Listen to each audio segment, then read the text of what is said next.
नमस्कार। Prime times television एचडीको नियमित दैनिक प्रस्तुति प्राइम इस्युमा यहाँहरूलाई स्वागत छ। म जनकराज पण्डित। दर्शकहरू, हामीले प्राइम इस्युमा विशेष गरी विभिन्न आर्थिक, सामाजिक, राजनीतिक लगायतका विषयवस्तुहरूमा केन्द्रित रही एकजना अतिथिलाई स्टुडियोमा आमन्त्रण गरेर कुराकानी गर्दै आइरहेका छौँ र आज हामीसँग प्रमुख प्रतिपक्ष दल नेकपा एमाले, जसले भर्खरै आफ्नो विधान महाधिवेशन सम्पन्न गरेको छ, त्यसै गरी 10औं महाधिवेशनको सङ्घारमा परिरहेको छ। एमाले कसरी अघि बढ्छ, स्थानीय तह त्यसै गरी तीन तहका निर्वाचन पनि नजिकै गर्दा एकातिर निरन्तर रूपमा संसदमा अवरोध पनि एमाले कायमै राखेको अवस्था छ, जसले गर्दा संसदीय प्रणालीमाथि नै प्रश्न उठ्न थालिसकेको छ। त्यसैले आज हामीले समसामयिक यिनै राजनीतिक विषयवस्तुमा कुराकानी गर्नका लागि नेकपा एमालेका केन्द्रीय सदस्य, पार्टी स्कुल विभागका सचिव ईश्वरी रिजाललाई बोलाएका छौँ। यहाँलाई स्वागत छ सर। यो यहाँले भर्खरै मात्र विधान महाधिवेशन सम्पन्न गर्नुभयो, 10औं महाधिवेशनको सङ्घारमा हुनुहुन्छ एकातिर। तर जसरी नेकपा एमालेका सांसदहरूले निरन्तर रूपमा संसदका दुवै सदन अवरुद्ध गरिरहनु भएको छ, यो कहिलेसम्म? हामी यसरी छ यो कहिलेसम्म भन्दाखेरि यो बहुदलीय व्यवस्थाको, बहुदलीय प्रतिस्पर्धात्मक सिस्टमको एउटा ब्युटी पक्ष के हो भने त्यहाँ सत्ता पक्ष पनि सँगै हुन्छ, प्रतिपक्ष पनि सँगै हुन्छ। हिजो चुनावमा कडा प्रतिस्पर्धा गरेर आएको, अब चुनावको मामलामा त्यो कडा प्रतिस्पर्धामा तिक्तताहरू पनि हुँदो, तर त्यो जति तिक्तता भए पनि सँगै बसेका हुन्छन्, प्रतिपक्ष पनि सत्तापक्ष पनि सँगै बसेका हुन्छन्। अब त्यो प्रतिपक्ष र त्यो सत्तापक्षको बिचमा समन्वय के गरी अगाडि बढाउने, सन्तुलन के गरी अगाडि बढाउने, त्यो कहिलेकाहीँ खड्किन नि सक्छ।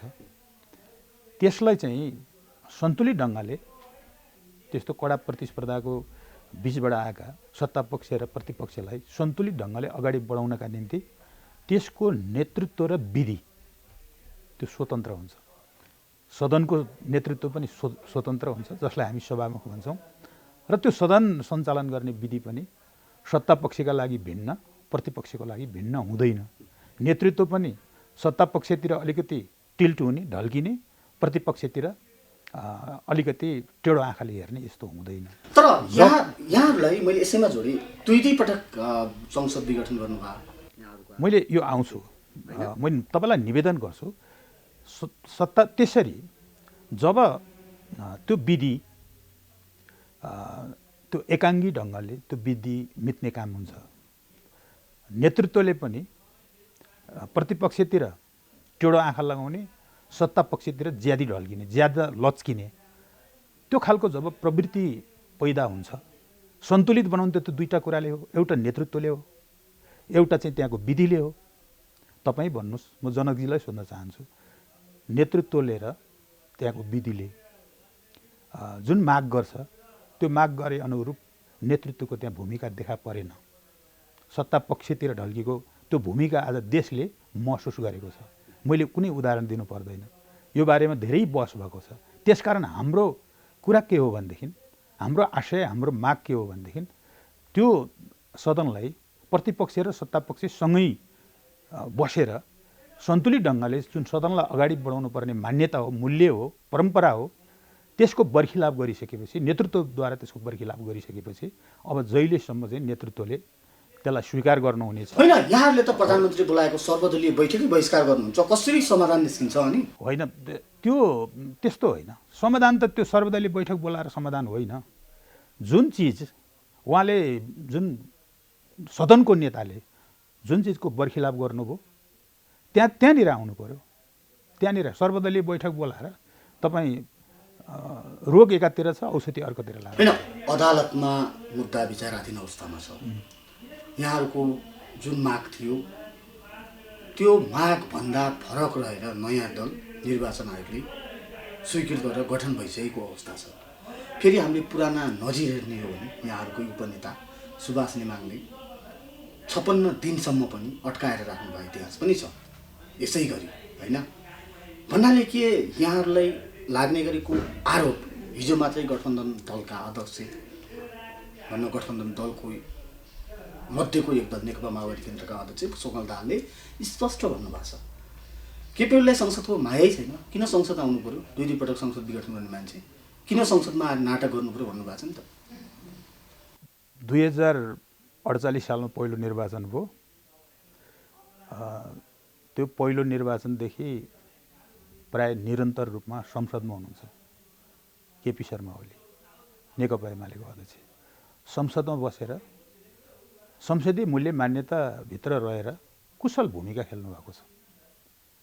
त्यो भूमिका खेलिरहँदाखेरि म तपाईँको टिभी मार्फत कर्ण प्रचण्डलाई अनुरोध गर्न चाहन्छु, शालीनतापूर्वक भन्न चाहन्छु, उहाँको खेती अर्कै थियो, त्यो उहाँले भन्न सुहाउँदैन। खड्गप्रसाद ओली अथवा केपी शर्मा ओलीको बारेमा संसदसँग जोडेर, संसदको मूल्य र परम्परासँग जोडेर पुष्पकमल दाहाल प्रचण्डले चाहिँ भन्न मिल्दैन। त्यो संसदीय व्यवस्थाभित्र रहेर त्यसको मूल्य मान्यता अन्तर्गत रहेर जुन उहाँले एउटा लोकतान्त्रिक भूमिका अदा गर्नुभयो केपी ओलीले, त्यतिखेर उहाँको खेती धन्दा अर्कै थियो। त्यसकारण त्यतिखेर धन्दा खेती अर्कै गरेको मान्छे भर्खर सदनमा भूमिका खेलेको मान्छेले त्यसरी आरोप लगाउन मिल्दैन। होइन, तर उहाँले दुई पटक संसदको औचित्य छैन भनेर विघटन त गर्नु नै भयो नि रिजाल सर। यो राजनीतिक मामिला थियो, संवैधानिक कानुनी मामिला अर्को ठाउँमा होला, यो विशुद्ध राजनीतिक मामिला थियो। त्यो सदनले अहिले पनि हेर्नुहोस् न, एउटा कुरा उहाँहरू भन्नुहुन्छ, पुष्पकमल दाहाल भन्नुहुन्छ, माधव नेपाल भन्नुहुन्छ, हाम्रो आन्दोलनले गर्दा संसद बिम्त्याइयो भनेर भन्नुहुन्छ। त्यो झुट। संसद त अदालतले बिम्त्याइदिएको कि उहाँहरूले भन्नु पऱ्यो हाम्रो आन्दोलनको प्रेसरले अदालत पनि बाध्य भयो बिम्त्याइदिनका लागि भन्नु पऱ्यो, स्पष्ट भन्नु पऱ्यो नि। त्यसकारण यो त आन्दोलनले गर्दा भएको भन्नुहुन्छ। त्यो आन्दोलन त जनताले काउन्टर गरेका छन्, उहाँहरूको आन्दोलनको औचित्य छैन भनेर काउन्टर गरेका छन्। कसरी उहाँहरू हामी दुई तिनवटा शक्तिशाली मान्छेहरू नेताहरू संलग्न भएको यो आन्दोलन भनिरहनु भएको छ।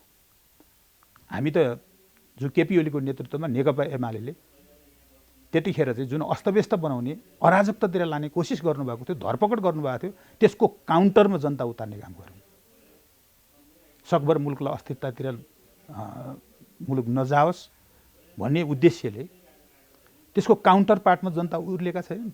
उहाँहरूको आमसभा र नेकपा एमाले तत्कालीन रूपमा आयोजना गरेको आमसभामा कसकामा मानिसहरू बेसी थिए, कसकामा विशुद्ध जनता आएका थिए, परिचालित भएका थिए। तर अहिले त यहाँहरू फुटिसक्नु भएको छ, नेकपा एकीकृत समाजवादी बनिसकेको छ यहाँहरूबाट फुटेर, होइन? त्यही पनि यहाँहरूलाई यो धङधनी अझै बाँकी छ है। तपाईँले धङधनी के को भन्नुभयो? जसरी दुई पटक संसद विघटन गर्नु त गलत हो भन्ने त अदालतले नै फैसला गरिसकेको छ। अदालतले भन्ने अर्को कुरा छ, अदालतले भनेको कुरालाई हामी मान्छौँ, कार्यान्वयन गर्छौँ, हो। तर अदालतको कुरा, अदालतको फैसला सर्वथा सत्य हुन्छ भन्ने अदालतले काट्या हुन्छ। कतिपय अघिल्लोचोटि एउटा फैसला गरे हुन्छ, पछिल्लोचोटि त्यसलाई पुनर्विचार। यहाँको पार्टीले त्यसलाई प्रमाणित गर्नलाई अहिले संसद अवरुद्ध गरे छ। म जनकजी अनुरोध गर्छु, किनभने संसदको कुरा त्यो राजनीतिक मामिला थियो, राजनीतिक कुरा थियो, त्यो त अहिले पुष्टि हुँदैछ। किनभने यो संसद चाहिँ अराजकतातिर लान खोजियो, त्यस्तोतिर धरपकड गरियो लैजानका निम्ति। त्यसो भएको हुनाले यो संसदबाट अब सरकार बनाउने कुरा, विधिहरू बनाउने कुरा त्यो हुन सक्दैन, किनभने यसलाई अराजकतातिर लान खोजियो। अब यो अराजकतातिर जान्छ, यो चाहिँ अस्थिरतातिर जान्छ। त्यसका निम्ति अब सदन निर्माण गर्ने कुरा, त्यसको चाहिँ सदन निर्माता जनता हुन्। त्यसकारण अब चुनाव मार्फत, ताजा जनादेश मार्फत अब सदन फेरि गठन गर्नुपर्छ भनेर हामी निर्वाचनतिर जान हामीले कोसिस गरे हो। एमाले त्यसरी कोसिस गरेको हो। तर त्यो के हो भने, मैले अघि पनि भने, त्यो चाहिँ उहाँहरूको आन्दोलनबाट संसद पुनर्स्थापना भएको होइन, शेरबहादुर देउवा प्रधानमन्त्री भएको होइन। त्यो चाहिँ के हो भने अदालतले गरिदिएको हो। त्यसकारण त्यो अदालतले गर्दै पनि अहिले पनि देखिरहनुहुन्छ संसदले जुन संसदको मूल्य मान्यता, त्यसको परम्परा, त्यसको चाहिँ बिजनेस जुन गतिबाट अगाडि बढिरहेको छ नि, त्यसकारण चाहिँ त्यसले प्रश्न पार्छ। संसद विघटन गर्नु उचित थियो, ताजा जनादेशमा जानु उचित थियो भन्ने कुरा राजनीतिक रूपले सर्वथा पुष्टि भएको छ। भनेपछि सर, मैले फेरि पनि जोडेँ, यहाँले बारम्बार अदालतको प्रसङ्ग निकालिरहँदा केही कुरा त प्रमाणित पनि हुँदै आएका छन्। 5 दलीय उहाँहरूको गठबन्धन एक दल सरकारमा गएन, 4 दलको मन्त्रीमण्डल विस्तार गर्ने उहाँहरूले 88 दिन लगाउनुभयो र फेरि एउटा विवादित निर्णय गरिदिनु भयो कि सर्वोच्च सहित 6 दल उहाँले सरकारमा सहभागी हुन्, जसको प्रेसर थेग्न नसकेर एकजना मन्त्रीले राजीनामा दिइसक्नु भएको अवस्था छ। यसरी एउटा सम्मानित संस्थालाई राजनीतिमा डोर्याउनु राम्रो हो र? किनकि यहाँ त लामो समय दुईटा शीर्ष नेताको कार्यालय चलाएर कार्यालय सचिवका रूपमा करिब 3 वर्ष काम गर्नुभयो। होइन, यो चाहिँ तपाईँले ठिकै प्रश्न गर्नुभयो। अब यो डोर्याउने र डोरिनेलाई भन्नुपर्छ। त संस्कार त राम्रो भएन। होइन, यो बिल्कुलै राम्रो भएन, बिल्कुल राम्रो भएन। म चाहिँ यसकै एउटा उपमा के दिन्छु भने अझ प्रष्ट भयो। अदालत चाहिँ सहभागी रहेछ त्यसमा भन्ने कुरा चाहिँ त्यो पुष्टि भयो। यो त असाध्यै डिजाइन रहेछ भन्ने कुरो पुष्टि भयो। तपाईँलाई एउटा उपमा दिन्छु म छोटोमा, टाइम छैन। गाउँमा चाहिँ एउटाको कुखुरा हरायो। कुखुरा हराइसकेपछि गाउँमा चाहिँ मान्छेहरू भेला भए। अलि अगुवा मान्छे, अब त्यो भेलामा अगुवा मान्छे पनि थियो र त्यो शङ्का गरेको मान्छे आइपुग्यो, त्यहाँ त्यो भेलामा आइपुग्यो। आइपुगिसकेपछि त्यो जमघटको अलि अगुवाले के सोध्यो त्यो मान्छेलाई भने, होइन तैँले कुखुरा त खाइस, त्यो कुखुराको रौँ चाहिँ किन टाउकामा लगाएको तैँले भन्न बित्तिकै उसले हत्त नपत्त टाउकामा हात राख्यो। अनि शङ्का गरियो यसैले कुखुरा चोरेको रहेछ भनेर अलिकति खेरखार गर्दाखेरि पुष्टि भयो। अहिलेको यो मन्त्रीको राजीनामा त्यस्तै त्यो टाउकामा रौँ त रहेछ नि भन्दाखेरि छिटो छिटो टाउकामा चाहिँ हात पुरेको जस्तो हो यो राजीनामा। त्यसकारण पुरै यो अदालत, मैले अघि नै निवेदन गरेँ, अदालत चाहिँ पुरै संलग्न भएर यो चाहिँ तपाईँहरू भन्नु त संसदले मुख्य काम संसदको सरकार दिने हो, सरकार बनाउने पहिलो काम, त्यसको शासन सत्ता सञ्चालन। न्यायपालिकाकै गरिमा रहेन नि। त्यसकारण यो अहिलेको संसद औचित्य छ कि छैन भन्ने कुरो सरकार बनाउनु सकेन, अदालतले बनाइदिनु पर्यो, अदालतले बनाउनु पर्यो। अब अदालतको गरिमा हामी त भन्दैछौँ अदालतको गरिमा रहेन, जो एउटा न्यायमूर्तिहरूको गरिमा रहेन, हामी त चिन्ता गरिरहेका छौँ, हामी त दुःख लाग्यो। यसमा त दोषी त यहाँहरू पनि हुनुहुन्छ नि। केही सामान्य इस्यु पर्यो भने यहाँहरू अदालत धाउनुहुन्छ। होइन, हामी आश भरोसाको केन्द्र अदालत होइन, जाने ठाउँ कहाँ त? जाने त त्यही हो, उसको परिभाषित अदालतको परिभाषित काम भित्र त त्यहीँ जानु पर्यो। अन्त त जान गर भन नि। जे अदालत चाहिँ संवैधानिक अदालतकै कुरा गर्नुहोस्, राजनीतिक मामिलाको कुरा गर्नुहोस्, संवैधानिक केही प्रश्नहरू खडा भयो भने व्याख्या त उसैले गर्ने हो। संविधानमा त त्यही व्यवस्था छ। अनि जाने कता? अब जाने ठाउँ त्यही हो। अब जहाँ जुन ठाउँले अब जुन ढङ्गले कार्य सम्पादन गर्नुपर्ने हो त्यो कार्य सम्पादन नगरिदिइसकेपछिको दोषी त त्यहाँ जाने हुँदैन नि, न्याय माग्न जाने हुँदैन नि। न्याय दिनेले उचित न्याय दिएन भनेदेखि दोषी चाहिँ त्यो संस्था हुन्छ। तर यहाँलाई मैले जानकारी गराएँ, यहाँलाई थाहा पनि होला, अहिले 5 दलीय गठबन्धनको एउटै स्वर छ। नेकपा एमाले अध्यक्ष निवर्तमान प्रधानमन्त्री केपी ओली इतरको गठबन्धन हो, त्यसमा दुविधै छैन। उहाँहरूले भन्नुभएको छ निर्वाचनसम्म गएर भए पनि केपी ओलीलाई र एमालेलाई ठिकाना लगाउनुपर्छ, उहाँहरू एउटै मिसन छ। 74 सालको स्थानीय निर्वाचन पनि गएको होइन। अब तपाईँलाई चाहिँ एउटा लाग्ला पार्टी फुटेको छ भन्नुभयो। त्यो पार्टी बिल्कुल पार्टी, मेरो अध्यक्ष पनि पार्टी चोइटिएको भन्नुहुन्छ, म त त्यो पनि भन्दिनँ। नेताहरू पार्टीबाट निक्लिनु भएको, पार्टी छोड्नु भएको, एमाले छोड्नु भएको। त्यसकारण यो एमाले छोड्ने कुरा, कोही व्यक्तिले छोड्ने कुरा, कोही अलिकति शीर्षस्थ व्यक्तिले एमाले छोड्ने कुरा अब यो भइरहने कुरा हो, आइरहने पनि तपाईँ भइरहने कुरा हो। तपाईँ रामबहादुर थापा बादलहरू चाहिँ फेरि आएका पनि यो आएको होइन, यो फेरि बिल्कुल गलत है। यो आएको होइन। यो त के हो भने अहिलेको एमाले चाहिँ कस्तो हो भन्नु होला भने यो पूर्व एमालेको विरासत बोकेको मात्रै होइन। यो हामी पार्टी एकता गर्दाखेरिको नेकपा थियो नि, त्यसको पनि विरासत बोकेको एमाले हो, नयाँ एमाले हो, जसको नेतृत्वमा नेपालको कम्युनिस्ट मुभमेन्टलाई, नेपालको लोकतान्त्रिक मुभमेन्टलाई यसले चाहिँ नेतृत्व गरिराखेको छ। यहाँले यसो भनिरहँदा 10 बुँदे जुन सहमतिको विषय थियो 10 बुँदे बोकेका 10 भाइ अहिले पनि पार्टीभित्र नराम्रोसँग सङ्कटमा परेका छन्। यो चाहिँ के हो फेरि? सङ्कटमै हुनुहुन्न उहाँहरू। मान्छे सङ्कटमा पऱ्यो भने बस्न सक्छ? उहाँले त स्पष्ट भनिरहनु भएको छ। भन्नुभएको छ एकाध नेताहरूले प्रसङ्गवश भन्नु होला, त्यो मैले सुनेको छैन। यो 10 बुँदे चाहिँ कस्तो हो भन्नु होला भनेदेखि 10 बुँदे बनाएको के हो भनेदेखि पार्टी एकतालाई कसरी मजबुत बनाउन सकिन्छ, विवाद रहित ढङ्गले नेकपा एमालेलाई कसरी अगाडि बढाउन सकिन्छ भन्ने सिलसिलामा पार्टीमा विवाद जन्मिसकेपछि कन्फ्लिक्ट भइसकेपछि त्यो निकास दिनका निम्ति 10 बुँदे बनाइएको हो। र हामीले के भनेका छौँ भने यसलाई चाहिँ रचनात्मक ढङ्गले र सृजनात्मक ढङ्गले यसको प्रयोग हुन्छ है भनेर भनेका छौँ। उहाँहरू पनि सहभागी हुनुहुन्छ। म छोटोमा यो किन हामीले रचनात्मक ढङ्गले किन भन्यौँ भनेदेखि त्यो त 75 साल जेठ 2 को कुरा थियो। आज फेरि पार्टीलाई त्यतै फर्काउने भनेको पहिलो कुरो चाहिँ त्यतिखेरको नेतृत्व कोही बितिसकेको होलान्, कोही माथिल्लो तहमा पुगेका होलान्, जिल्लाको अध्यक्षहरू छ भने त केन्द्रीय सदस्य भएको होला, के भएको होला हो। त्यसलाई मध्यनजर गरेर अब त्यहाँ नेतृत्वको परिपूर्ति गर्ने एउटा यो। अब दोस्रो चिज भनेको अघि नै मैले भने यो एमालेको मात्रै विरासत बोकेको एमाले होइन, नेकपाको पनि विरासत बोकेको एमाले हो। त्यसकारण अब यो एकतालाई सम्बोधन गर्नुपर्छ।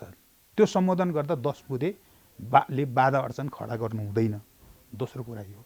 अर्को कुरा तपाईँलाई महत्त्वपूर्ण कुरा चाहिँ अझ म तपाईँलाई बताउँछु के भने हिजो जुन नेकपा एमालेको माधव कुँवरको नेतृत्वमा नेकपा एमालेभित्र जुन उहाँहरूले भनिरहनु भएको छ हामीले विद्रोह गऱ्यौँ भन्नुभएको छ। विद्रोह स्वरूप उहाँहरूले विभिन्न ठाउँमा चाहिँ प्यारलल कमिटीहरू बनाउनु भयो र त्यतिखेर त्यो विद्रोहलाई काउन्टर गर्नका निम्ति पार्टीलाई जोगाउनका निम्ति उहाँहरूले फुटाउन खोज्दा, उहाँहरूले तोड्न खोज्दा, उहाँले भाँच्न खोज्दा त्यसलाई जोगाउनका निम्ति जिल्लाहरूमा नयाँ ढङ्गले सङ्गठन पुनर्गठन भएको छ। त्यहाँ नेताहरूलाई जिम्मा दिने काम भएको छ, प्रदेशमा भएको छ, जनसङ्गठनमा भएको छ। अब हिजो जो एमालेलाई कमजोर बनाउनका निम्ति, भाँच्न र टुटाउनका निम्ति, त्यहाँभित्र विद्रोह गर्नका निम्ति जुन उहाँहरूले गतिविधि कतिपयले चाहिँ गतिविधि सञ्चालन गर्नुभयो, आज उहाँहरू त्यतिखेर त्यसलाई रोक्नका निम्ति लागेका मान्छेहरू जेठ 2 मा जाँदाखेरि, जेठ 2 मा फर्किँदाखेरि ती रोक्न लागेका मान्छेहरू विस्थापित भएका छन् र विद्रोह गर्न लागेका मान्छेहरू अब नेतृत्वमा आएका छन्। हो, त्यसरी विद्रोहमा हिजो लागेको मान्छे नेतृत्वमा आइसकेपछि उसले अलि रचनात्मक ढङ्गले पार्टीको हितमा, पार्टीको सेवामा उसले भूमिका खेल्नुपर्छ भन्ने उद्देश्यका साथ यो अलि रचनात्मक ढङ्गले 10 बुँदे सृजनात्मक ढङ्गले लागू गर्छौँ भनेर हामीले निष्कर्ष निकालेको हो। यहाँले यसो भनिरहँदा एमाले निकै बलियो छ, एमाले सबै गर्छ भनिरहँदा 7 मध्ये 6 प्रदेशमा यहाँको सरकार थियो। अहिले बागमती र 1 नम्बर प्रदेशमा बाँकी छ, त्यो पनि आज हो कि भोलि हो। यो अवस्था आइसक्दा पनि यहाँहरू फेरि यो भन्न हामी खतरा छौँ, हाम्रो अझै पनि बाहुल्यता छ भन्न छोड्नु। एउटा कुरा यसरी यसलाई बुझ्नु पर्ला, कुनै पनि राजनीतिक पार्टी कतिको बलियो छ दुर्बल छ भन्ने कुरा चाहिँ एउटा त तपाईँले भने जस्तो सरकारमा उसको सत्तामा उसको हैसियत के छ हो, एउटा त्यसरी बुझ्नु पर्ला। सत्ताधारी हो कि प्रतिपक्षी हो यसरी बुझ्नु पर्ला। अर्को कुरो उसको सही नीति र विचार के छ, त्यसमा अडान के छ त्यसरी हेर्नु पर्ला। र अर्को चिज चाहिँ जनसमर्थन कस्तो छ उसँग, जनप्रभाव कस्तो छ भन्ने। जनप्रभाव सुन्नुहोस्, जनप्रभाव हाम्रो दावा हो, त्यसैले संसद विघटन गरेको, जनतामा जान खोजेको। जनप्रभाव नेकपा एमालेको पक्षमा छ। यसले पुष्टि कहाँ गर्छ भन्नु होला भने किन सबै एकताबद्ध हुनु पर्यो? फेरि 74 सालको स्थानीय निर्वाचन जे उहाँहरू एकताबद्ध हुनुभएको थियो, एमाले भर्सेस सबै एकातिर, सबै भर्सेस एमाले एकातिरको स्थिति थियो। फेरि यसमै किन फर्किन खोज्दै हुनुहुन्छ? किनभने एमालेको जनप्रभाव, जनसमर्थन व्यापक छ। हामी एउटैले कुस्ती खेल्न सक्दैनौँ, परास्त गर्न सक्दैनौँ भनेर न हो, यो त पुष्टि भएको छ। आगामी निर्वाचनमा एमाले पहिलो शक्ति बन्छ। बिल्कुल बहुमत सहितको पहिलो शक्ति बन्छ र अहिले सरकारको हो, हामी त्यहाँ प्रतिपक्षमा छौँ। प्रतिपक्षमा बसेर हामी भूमिकाको अदा गर्छौँ र त्यसको प्रभावबाट हामी सजिलै स्थानीय बन्नुहोस्, प्रदेश बन्नुहोस् वा चाहिँ हामी जित्छौँ। माधव कुमार नेपालको नेकपा एकीकृत समाजवादीले एमालेलाई केही असर गर्दैन उसो भए? गर्दैन। उहाँहरू पहिलो शक्ति भइसक्नु भएको छ सुदूरपश्चिममा संसदीय होइन, अङ्गनवाडी तिर्दा त्यहाँ पहिलो शक्ति हुनुभएको छ। त्यसले पनि असर गरेन। के को मैले अघि नै भने एउटा कम्पोनेन्ट त्यहाँ अहिले पहिलो शक्ति हुनुभएको छ। त्यो चाहिँ कस्तो एउटा उपमा मैले अन्त पनि दिएको छ। अहिले त्यही अहिले सुइटेबल होला भन्ने लाग्यो। कहिलेकाहीँ तपाईँ रुख लाछिन्छ, रुख लाछिँदाखेरि त्यो लाछिएको हाँगो पात पनि देखिन्छ, फलहरू पनि हुन्छन् त्यहाँ।